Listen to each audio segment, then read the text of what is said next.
Muy bien, hemos llegado a Lucas 24.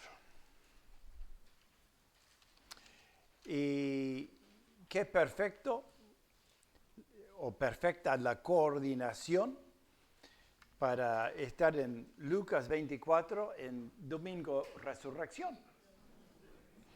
Si lo hubiéramos planeado, no salía. Sin planificar, dio justito. Y estaba notando que hace 38 años hicimos nuestra primera reunión en este lugar. Y con una lluvia torrencial que el que iba a predicar tuvo que esperar un rato que terminara porque no se escuchaba nada. No había micrófono y no había cielo raso. Era chapa nomás allá arriba y sonaba lindo eso. Pero estábamos secos, porque el otro lugar donde estábamos tenía techo agujereado. Bueno, y qué bendición ha sido ver los cambios desde entonces. No solamente en el edificio, que son muchos, pero también en la gente. Si bien muchos de los que estaban en ese momento ya están cantando en la presencia del Señor y otros se han mudado y algunos quedamos. No muchos, pero algunos recordamos esa fecha hace 38 años. Bueno, vamos a leer Lucas capítulo 24 y versículo 36. Jesús ha resucitado, lo vieron hace algunas semanas atrás, los primeros versículos del capítulo, muy parecido a lo que Andrés compartió con nosotros en la Cena del Señor, o sea, lo que sucedió ese domingo de resurrección. Después se vio esos dos hombres desencantados, desilusionados, deprimidos, derrotados y todo eso, caminando hasta Emaús. Habíamos esperado que este fuera el Mesías, pero hace 3 días que está muerto. Qué dolor, ¿no? Qué desilusión. Sus esperanzas derrotadas, pero qué alegría cuando ese extraño que los acompañaba partió el pan en la mesa y se dieron cuenta, este es Jesús. Y Jesús desapareció. ¡Qué susto! Bueno, ya estaban quemados, ¿no? Ya podían esperar cualquier cosa estos discípulos, porque era casi impredecible lo que podría suceder en presencia de Jesús. Pero entonces la alegría que ellos experimentaron. Ahora, tenemos otra aparición en los versículos que siguen. Versículo 36 dice, todavía estaban ellos hablando de estas cosas, con estos dos que venían, cuando Jesús se puso en medio de ellos y les dijo, la paz sea con ustedes. Ahora, aquí estamos, reunidos, tranquilos. Imagínense si de repente en medio acá apareciera un ser, una persona. ¡Pup! En medio. No entró por una puerta, ni rompió vidrio para meterse, No, apareció ahí en medio. No queda ninguno acá. No queda ninguno. Y bueno, y me causa gracia, porque esto es típico de Jesús. Jesús hace ese truco, por así decirlo, esta realidad, porque era su nueva realidad, aparece en medio de los discípulos y no solo estaban reunidos en un lugar todo trancado por miedo de los judíos. O sea, era imposible que alguien entrara por una puerta o una ventana. Ellos tenían todo asegurado. Igual, ¡pup!, en medio este ser. ¿Y qué les dice este ser? Paz. Paz. Es casi como para reírse. Por lo menos yo en mi Biblia puse una sonrisita aquí, porque me causa gracia esta expresión de Jesús. Cuando están todos espantados, Él dice, paz. Y claro, sabemos, paz es el saludo típico de los judíos, shalom, ¿verdad? Que era no solamente la ausencia de conflicto y de guerras y cuestiones que, bueno, nos gustaría tener esa paz hoy en día, ¿no? Que los israelitas y los ISIS se tranquilicen, que los rusos y los ucranianos dejen sus armas, que las tribus en África se calmen, y aquellos por el oriente también. Sí, que los termos dejen de caerse. Todas estas cuestiones que quitan la paz. Pero no es esa paz. Shalom es mucho más que eso. Sí, es ausencia de conflictos, es ausencia de sustos, pero también es toda la bendición de Dios junto a nosotros. Shalom. Y así se saludaban los judíos. Shalom. Qué lindo saludo. Pero en este momento muy especial, cuando realmente están, ¿qué palabra usarían ustedes para describir a los discípulos? Atemorizados. Perplejos. Estupefactos. Tenía que ser vos.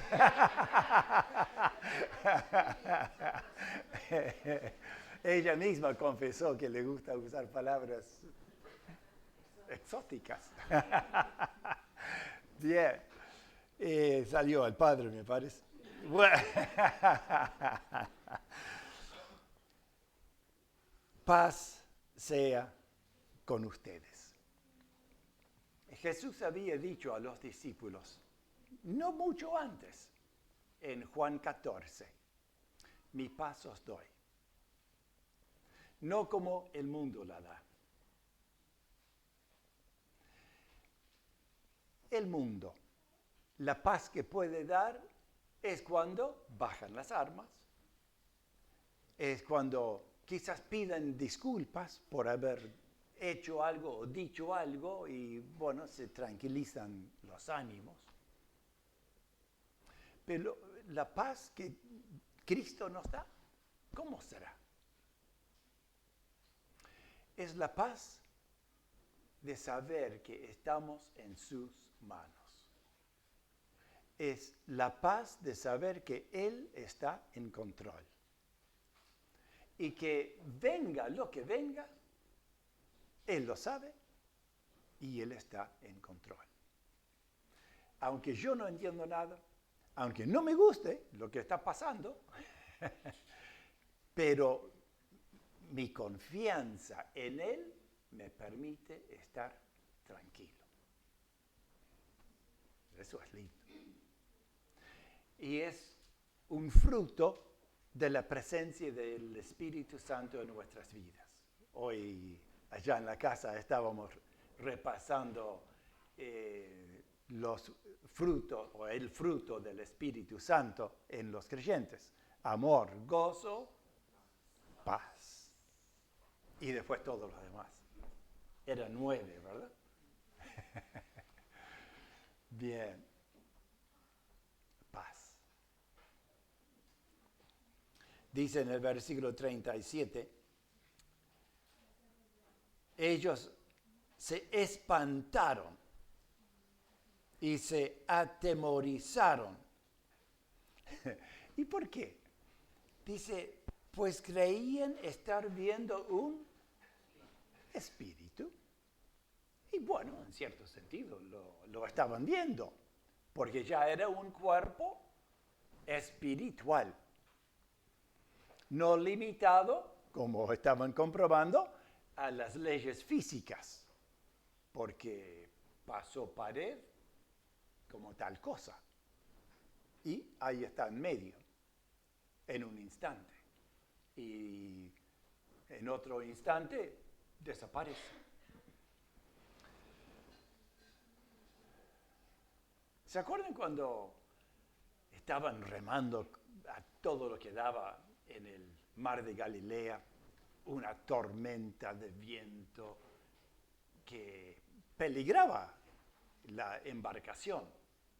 Y todavía en medio de la noche. Y un ser va pasando, caminando sobre el agua. Y caminando más rápido que todos ellos juntos podían remar. Y este ser misterioso hace como que va a pasar, seguir adelante. Otra vez puse una sonrisa en mi Biblia. Jesús haciendo lo suyo. Y los discípulos a los gritos, espantados. ¿Y qué gritaban? ¡Un fantasma! ¿Qué diferencia hay entre un fantasma y un espíritu?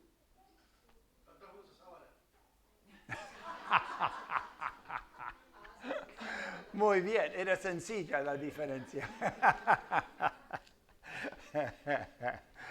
Muy bien. Yo creo que no hay ninguna diferencia. Es solamente una palabra diferente para describir una misma cosa. Un ser sin cuerpo. Algo que aparece y desaparece. Y que rompe las leyes de la naturaleza, como es caminar sobre el agua. Bueno, estos discípulos se atemorizaron. Versículo 38. Pero Jesús les dijo, ¿por qué se asustan? Bueno, aquí podríamos poner otra sonrisa si quieren. ¿Por qué dan cabida a esos pensamientos en su corazón?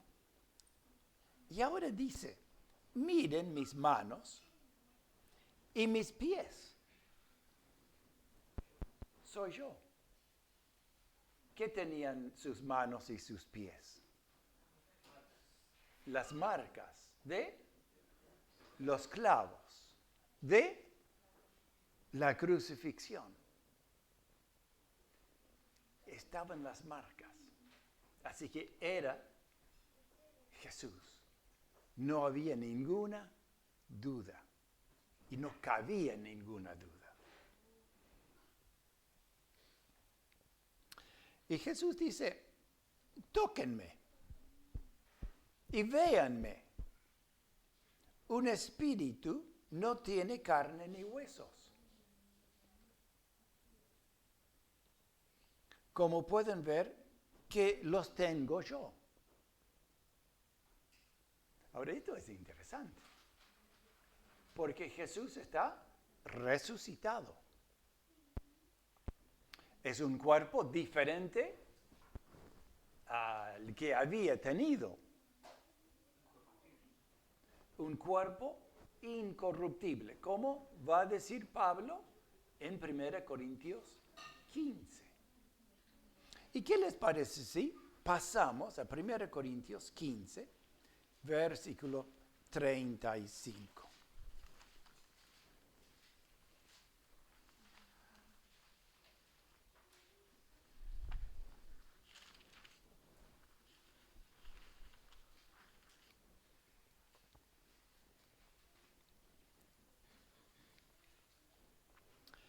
Dice, tal vez alguien pregunte, ¿y cómo resucitarán los muertos? ¿Con qué cuerpo vendrán? ¡Qué tontería!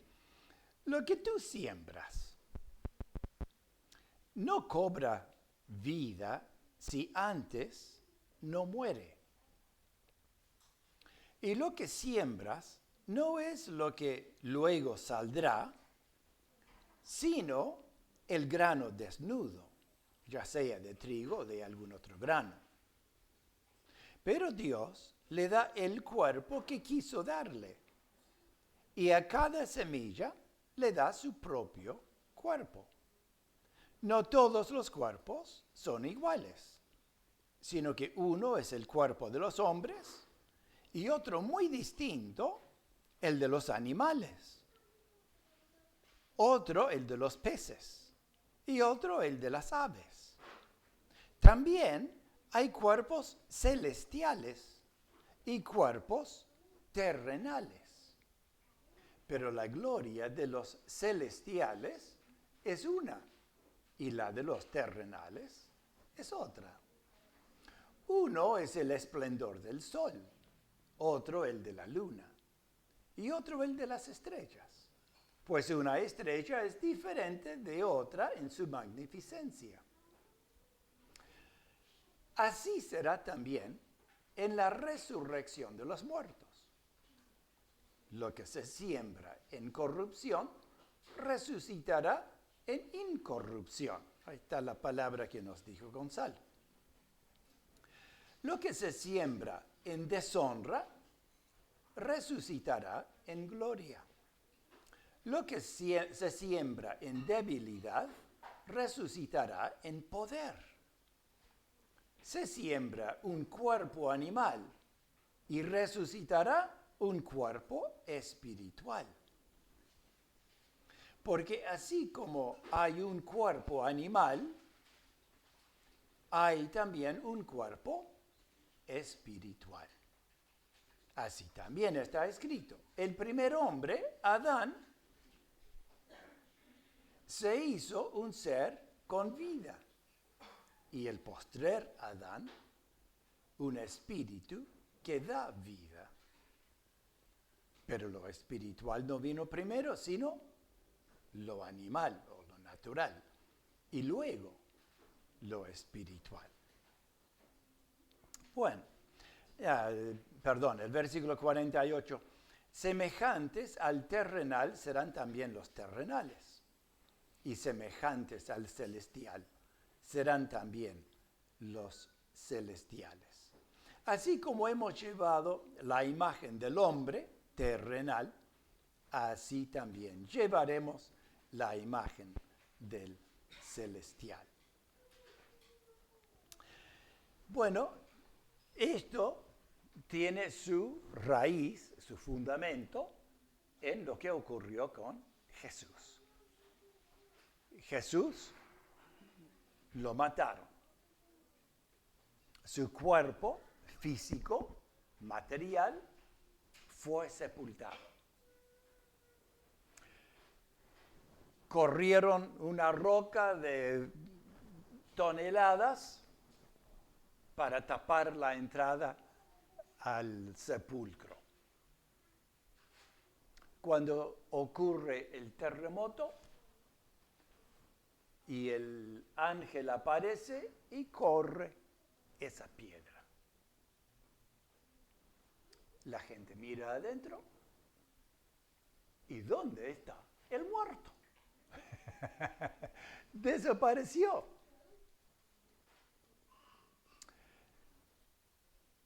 Ese cuerpo físico terrenal ahora no está limitado a las condiciones de la naturaleza y ha salido de las envolturas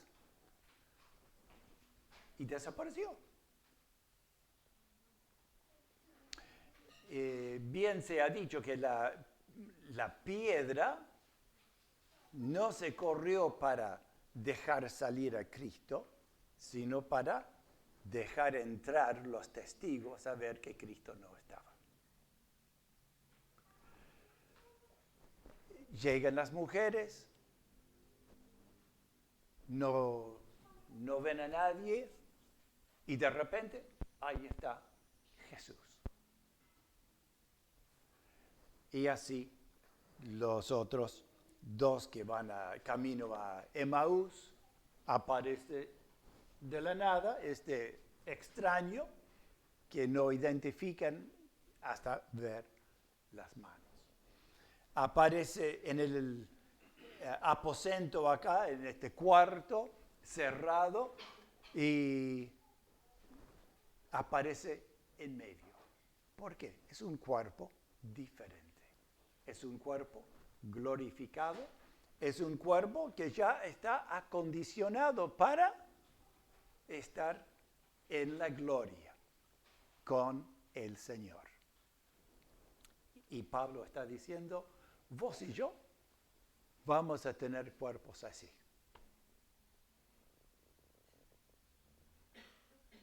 Qué divertido, ¿no? Aparecer y desaparecer. Aparecer delante de alguien, hola, y desaparecer. Nos vamos a divertir allá arriba en el cielo, ¿eh?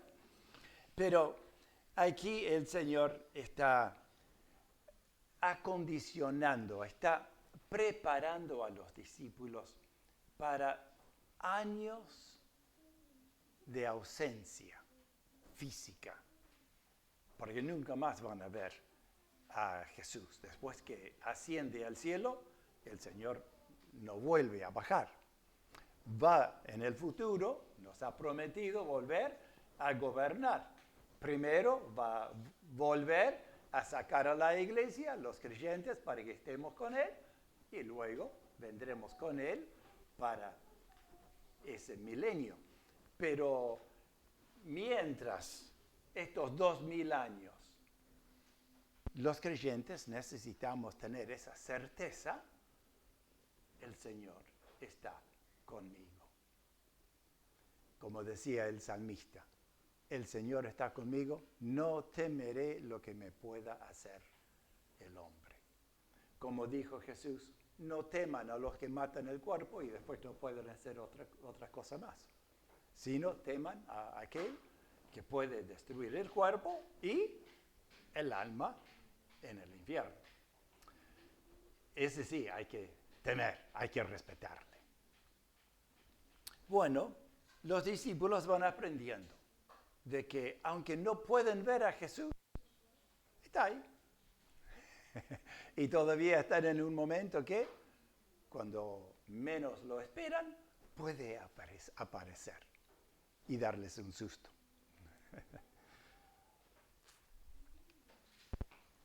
Versículo 41. Es interesante este versículo también.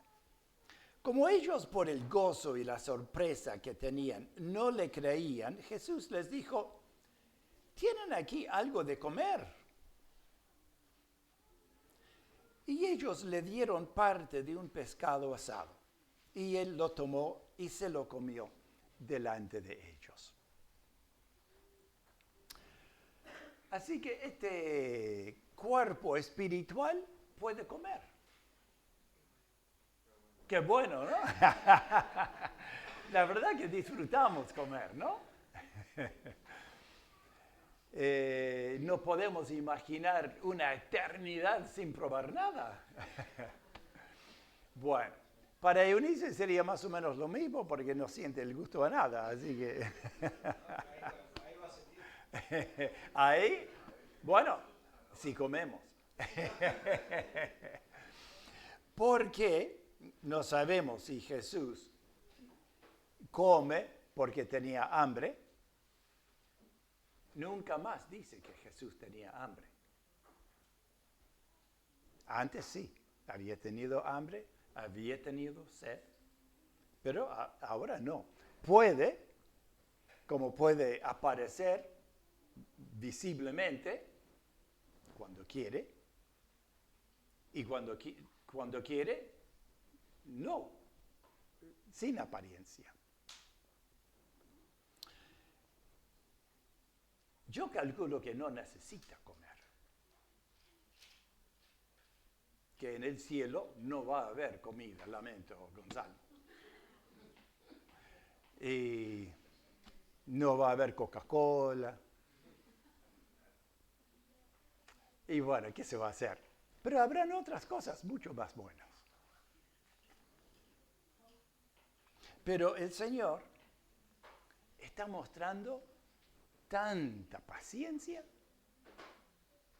Fíjense que se les ha aparecido, ha dicho, fíjense mis manos, fíjense mis pies, y aún así les cuesta creer.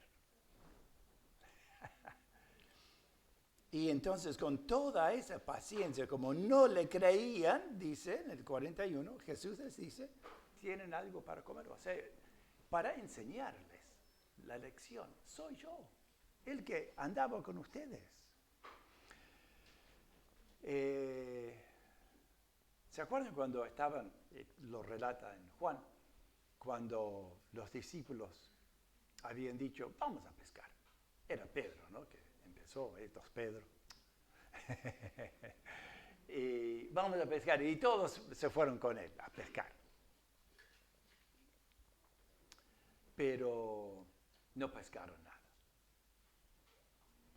Y llegan así tempranito en la mañana y ven que hay alguien ahí en la playa con un fueguito. Y de repente ese alguien dice, tiren la red por ahí.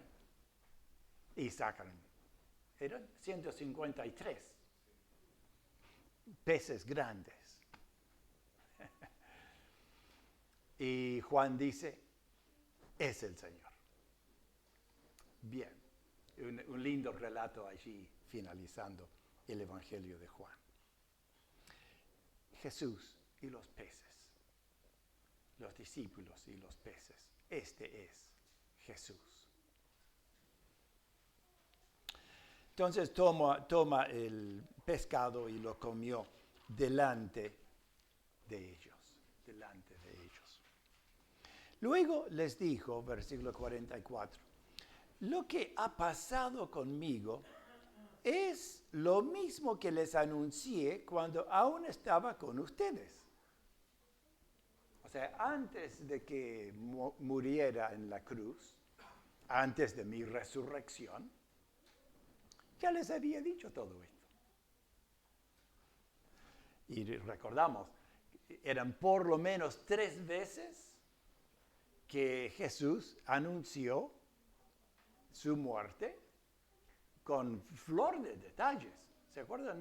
En un estudio contamos más de 10 detalles de los sufrimientos, por medio de quiénes y todo eso. Y cada detalle complica más para que se cumpla todo. Las probabilidades de cumplimiento total, imposible, humanamente hablando. Pero sucedió todo. No faltó nada. Y Jesús dice, porque era necesario que se cumpliera todo lo que está escrito acerca de mí en la ley de Moisés, en los profetas y en los salmos.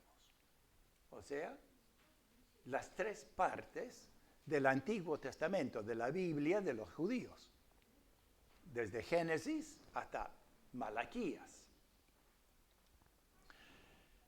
Y Jesús ya había recorrido esos libros con los dos que iban caminando a Emaús.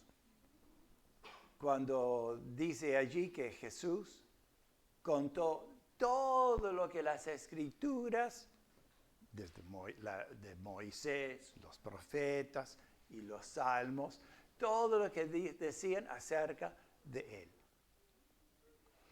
Aquí nuevamente, Jesús dice, todo eso tenía que cumplirse. ¿Por qué tenía que cumplirse? Porque era una promesa. Era una promesa que Dios ha dado desde Génesis, 4,000 años antes, a Adán y Eva, de que de la simiente de ellos iba a nacer alguien que aplastaría la cabeza de Satanás, pero que en el proceso sería mordido en el talón, aludiendo a la muerte de Jesús. 4,000 años antes.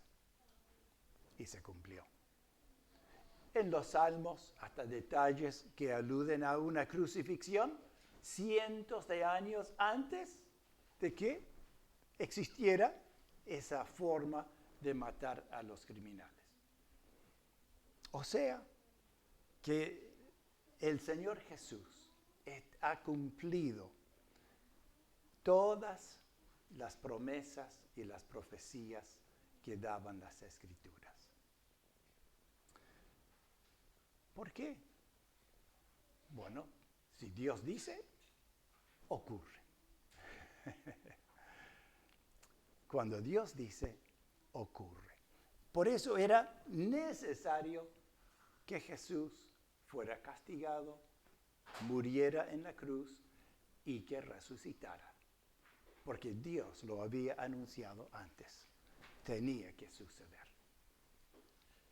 Pero también era necesario que sucediera por otro motivo. Dice versículo 45. Entonces les abrió el entendimiento para que pudieran comprender las Escrituras. Qué interesante esa apertura de la mente. Es como quien prende la luz. Sin estas luces, aquí habría oscuridad. Pero alguien hace clic en la llave y alumbra todo. Y así hace Dios a través de su palabra. ¿Alguien quiere conocer a Dios? Tiene que leer la Biblia. No hay otra. Porque la Biblia es la palabra de Dios. Fue escrito, inspirado por Dios, utilizando sus profetas que Él levantó y que Él permitió que escribieran exactamente lo que Él quería que dijeran. Por eso tenemos las profecías, las cosas escritas que se cumplieron a perfección. ¿Por qué? Porque no es de hombre, es de Dios. Pero, ese libro no lo leo.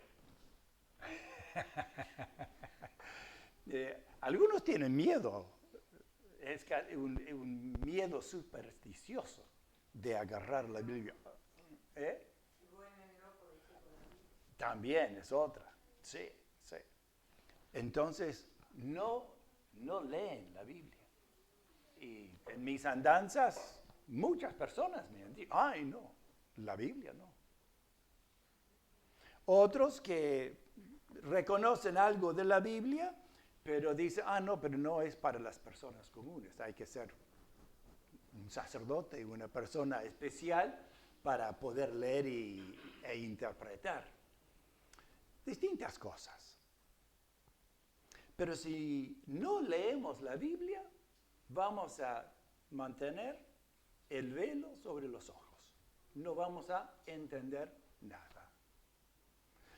Podemos ver evidencias de Dios en la naturaleza, ¿no? La Biblia dice que podemos comprender el poder y la sabiduría de Dios a través de las cosas creadas. Y sí, hay orden impresionante en toda la creación, desde el átomo hasta las constelaciones. Hay orden. Y eso habla de un arquitecto. Eso habla de un creador, de alguien que lo hizo. Y sí, será inteligente y poderoso para crear todo lo que vemos en nuestro alrededor. Pero las cosas como de la moralidad, de nuestra relación con Él, de lo que hizo a través del Señor Jesús para darnos el perdón de los pecados, para asegurarnos vida eterna, la esperanza a futuro que, bueno, ahí nos vemos, aunque podemos imaginar un poquito, al ver que no hay fin a nada. No, miramos arriba y miramos estrellas y más estrellas y los científicos dicen, descubrimos otra estrella, billones y billones de kilómetros por allá. ¿Y dónde termina todo esto? Y imaginamos el tiempo para atrás. ¿Y cuándo empezó todo? ¿Y cuándo va a terminar? Y si termina, ¿qué hay después? O sea, la eternidad del espacio o del tiempo no lo podemos comprender. Pero es evidente. Es evidente. Y la Biblia nos informa. La Biblia nos dice que vamos a pasar recontra bien en la presencia de Dios y con nuestro Salvador Jesucristo, que murió para asegurar nuestro lugar con Él. O los que rechazaron a Jesús irán donde lleva el pecado. El pecado se originó en Satanás y terminarán con Satanás y el juicio que él va a recibir. Y no queremos eso para nadie. Nadie. Ni siquiera para nuestros enemigos. Para personas que nos puedan hacer mal. Como Jesús. Los que lo mataban. Y él dijo, Padre, perdónalos. Porque no saben lo que hacen. El Señor no quiere la muerte del pecador. Y da toda oportunidad posible para que las personas reconozcan y crean para ser salvos. Y oramos para que todos nosotros podamos tener esa certeza de la vida eterna. Por eso era necesario que sucediera todo esto, porque estaba profetizado. Y para abrir el coco, para abrir nuestra mente, pero también 46,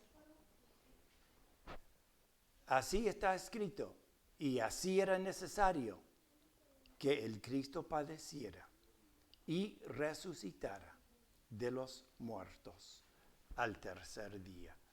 Y que en su nombre se predicara, ¿qué cosa? El arrepentimiento y el perdón de pecados en todas las naciones, comenzando por Jerusalén. Es lo que el Señor quiere. Y por eso el Señor sufrió, murió y resucitó. Para que haya arrepentimiento y perdón de pecados en todas las naciones.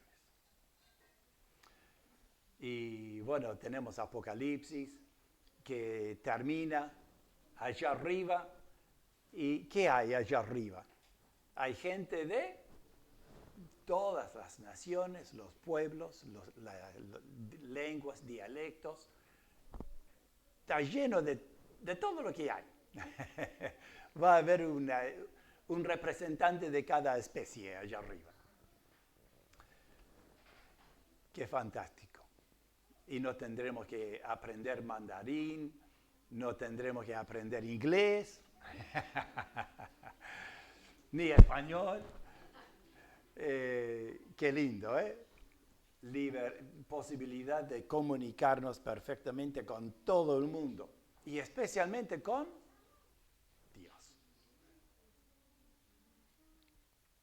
El Señor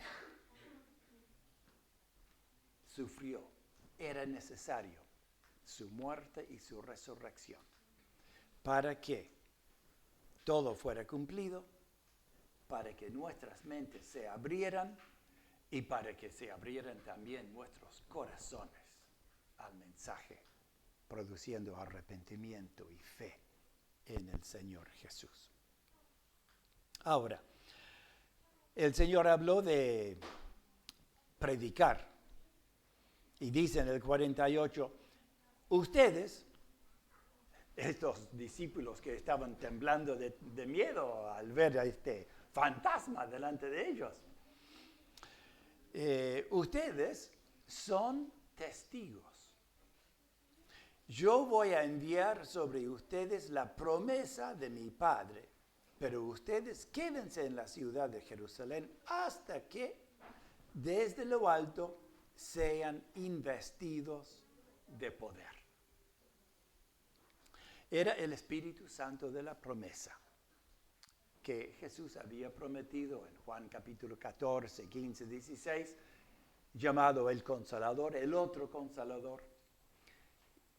Espíritu que les iba a recordar las cosas para que ellos escribieran Mateo, Marcos, Lucas, Juan, y escribieran todo el Nuevo Testamento, para que todas las personas pudieran conocer acerca de Jesús y de su obra a nuestro favor. Pero ellos debían esperar allí, en Jerusalén. ¿Por qué? Porque sin el Espíritu Santo en ellos no iban a poder hacer nada. Venido el Espíritu Santo, sí iban a tener la capacidad necesaria para predicar y ser testigos.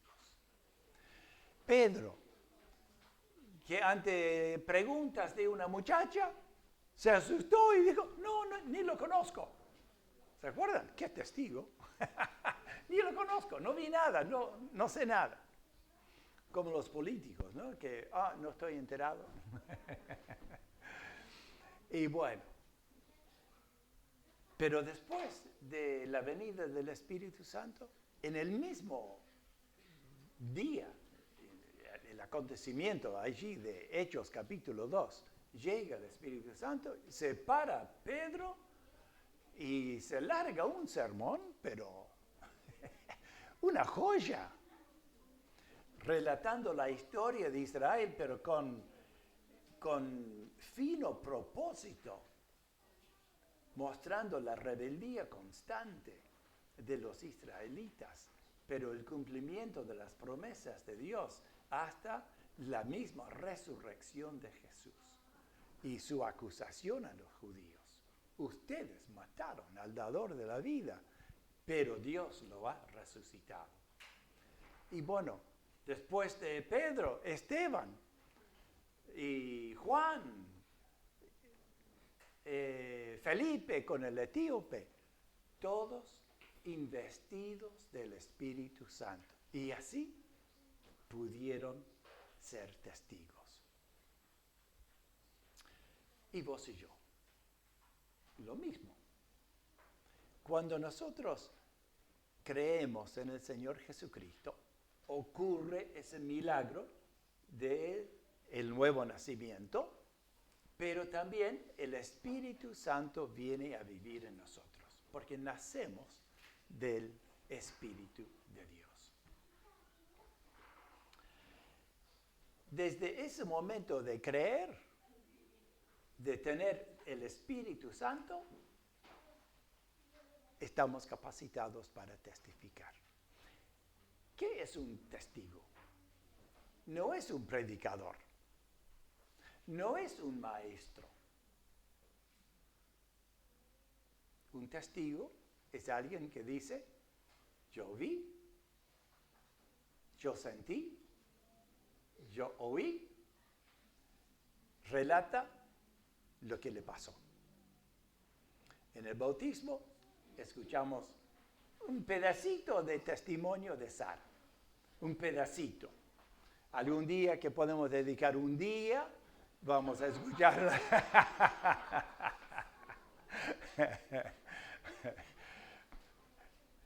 ¿Cómo será, no? O vas a escribir un libro.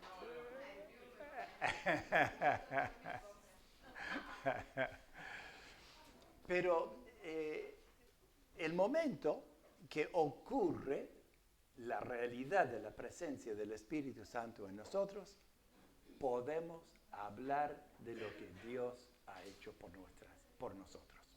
No tenemos que estudiar teología, no tenemos que estudiar siquiera un curso de Maús. No.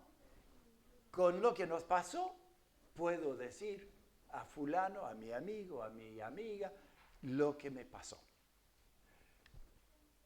Estaba consciente de mis pecados.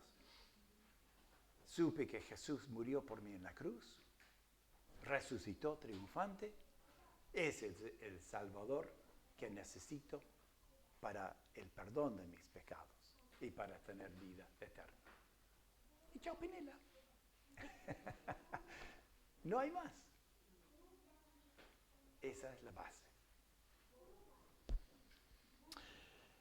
Así que vivamos nosotros en la plenitud del Espíritu Santo, porque recibimos el Espíritu Santo, pero a veces contristamos el Espíritu, dice Pablo a los Efesios.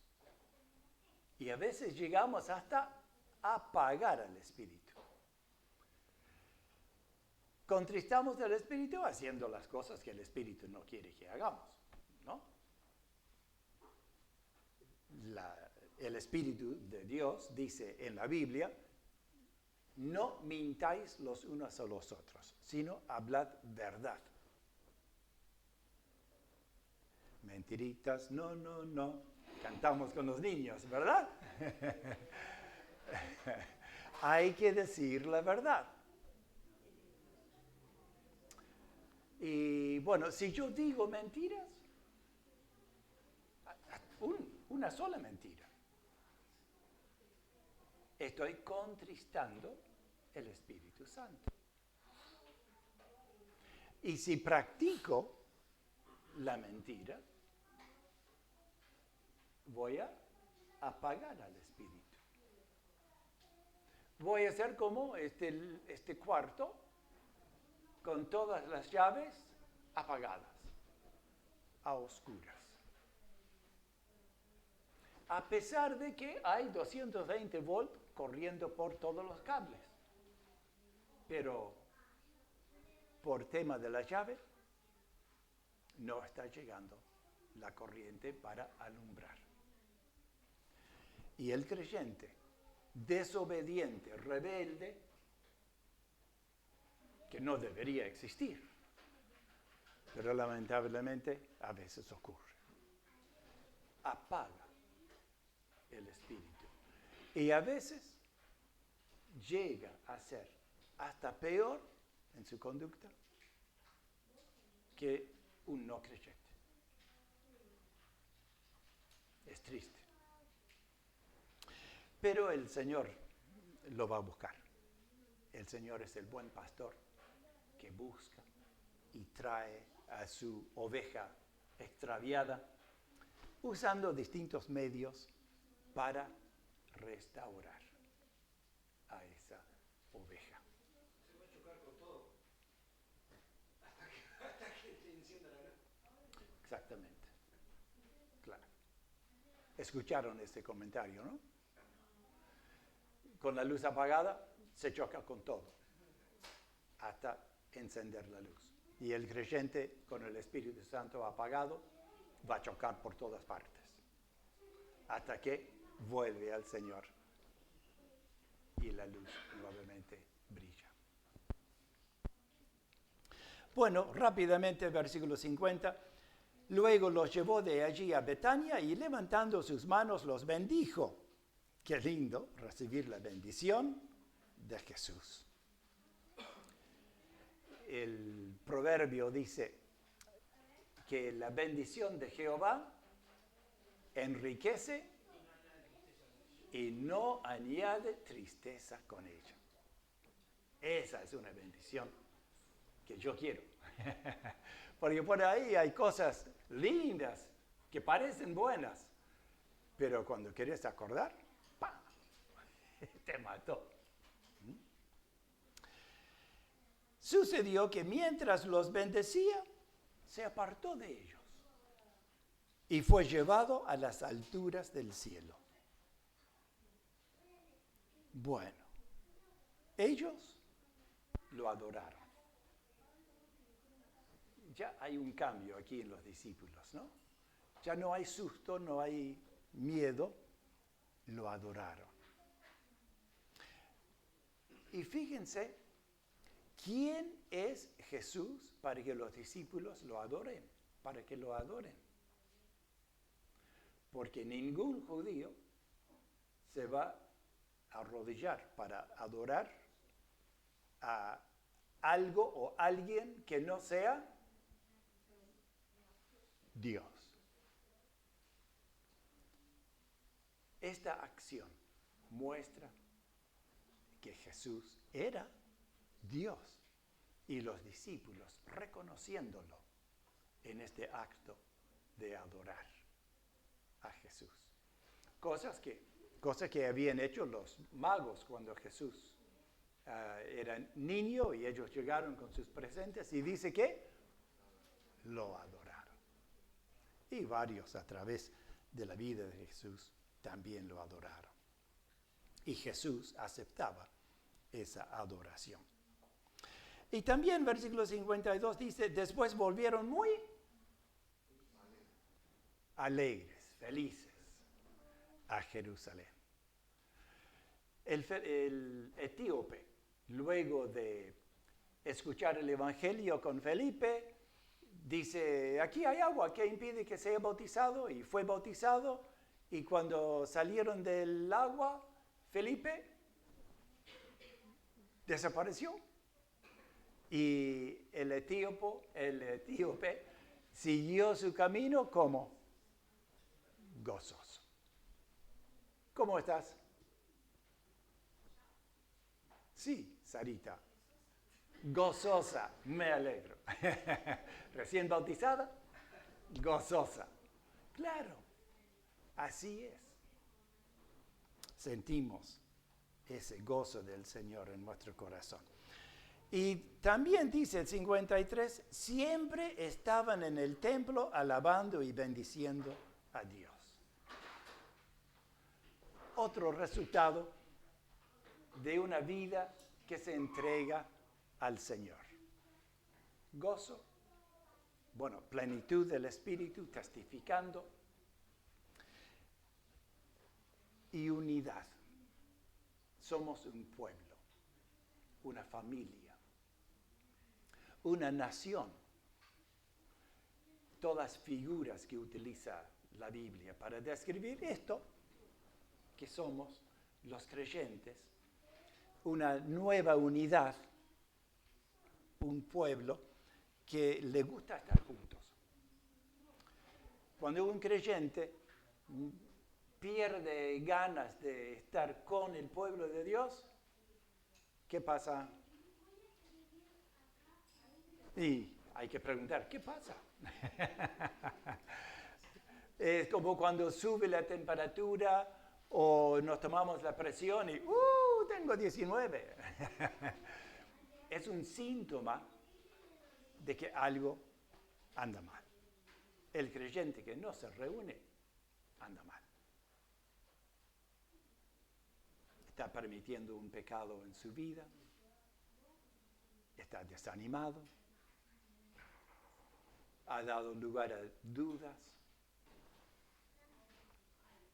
y anda mal. Quizás se peleó con alguien.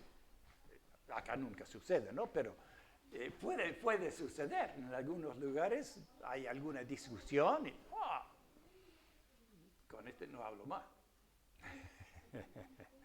Y bueno, esas cosas alejan de Dios y hace que perdamos ganas de estar juntos para alabar y bendecir a Dios. Los que estuvimos en la conferencia, yo no sé si a ustedes les pasó, pero ayer fue un manjar.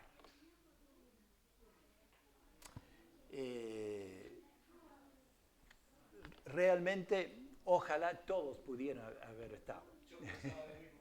Sí, qué gana de ver. Que todos puedan disfrutar de ese tiempo. Sí, sí. Y bueno, un anticipo del cielo. Y así es, cuando nos reunimos y juntos disfrutamos de la presencia de Dios y de nuestros hermanos, de nuestra familia, del pueblo que Dios ha formado con su misma naturaleza y a tan alto precio, la muerte del Señor Jesús. Demos gracias al Señor por esto. Nuestro Padre, gracias por este Evangelio de Lucas que hemos disfrutado desde el primer versículo y hasta el último. Gracias, Señor, por tantas cosas que nos has enseñado y ayúdanos a poder asimilarlo, a poder vivirlo, a poder disfrutarlo y también a compartirlo con nuestros seres queridos y también con personas que quizás no son los más amables con nosotros. Señor, que sepamos con la gracia tuya, el poder de tu Espíritu, comunicar estas grandes verdades, sencillas verdades, acerca de tu venida al mundo en la persona del Señor Jesús, a cargar con nuestros pecados, a sufrir en nuestro lugar para librarnos de la condena eterna y para darnos vida eterna. Señor, obra en nosotros, úsanos para tu gloria y que podamos ser como este grupito de discípulos llenos de tu Espíritu, llenos de gozo y llenos de adoración y alabanza a ti. En el nombre del Señor Jesús. Amén. Dios les bendiga.